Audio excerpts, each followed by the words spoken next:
তুই পইরা পরীক্ষা দে, তুই না পইরা পরীক্ষা দিয়ে এ প্লাস পাই, এ প্লাস দিয়ে তুই করবিটা কি? ওই এ প্লাসটা দিয়ে হবে কি? কোনো লাভ নাই। পইরা পরীক্ষা দিয়ে এ প্লাস পা, আর যদি এ প্লাস নাও পাও তাতেও সমস্যা নেই, কোনো ব্যাপার না, ব্যাপার পরে দেখা যাবে। স্যার বুয়েটে চান্স পাবো না, ইউনিভার্সিটিতে ঢাকা ইউনিভার্সিটিতে চান্স পাবো না, ভালো কথা, ঢাকা ইউনিভার্সিটিতে সবাই এমনিও চান্স পাবে না। বাংলাদেশে যদি 20,000 ধরো যে 1 লাখ গোল্ডেন এ প্লাস পায়, ধরো তো 1 লাখ কি বুয়েটে চান্স পাবে? আর বুয়েটে চান্স না পেলে কি ওদের জীবন শেষ হয়ে যাবে?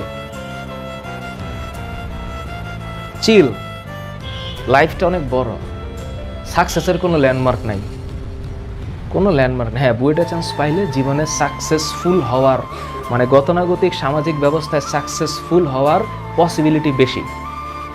আমাদের সমাজ ব্যবস্থায় একটা ঢাকা ইউনিভার্সিটি স্টুডেন্ট যে একটা পার্টে থাকে আর একটা ন্যাশনাল ইউনিভার্সিটি স্টুডেন্ট সেই পার্টে থাকতে পারে না, কারণ সমাজে তাকে ডিভাইড করে দিয়েছে। এটা একটু খুব ভালো, এটা একটু খুব খারাপ। কিন্তু কে জানে ন্যাশনাল ইউনিভার্সিটির ওই ছেলে ঢাকা ইউনিভার্সিটি থেকে বহু গুণে ফাটাই দিতে পারে মারাত্মকভাবে।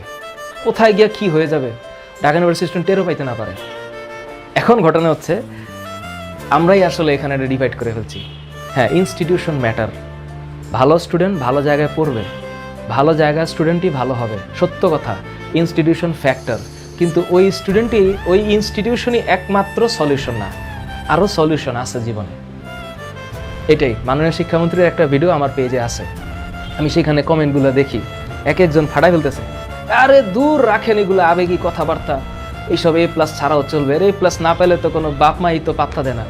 ওইসব বাবা মাই তো আরেকটা প্রবলেম, ওইসব বাবা মাই তো আরেকটা প্রবলেম, কারণ এইসব বাবা মা বাচ্চাদেরকে মেন্টাল টর্চার করে। আমি জানি, আমার জীবনে আছে, নিজেই প্রুফ আছে, কিন্তু এগুলো সমস্যা, ডেঞ্জারাস প্রবলেম।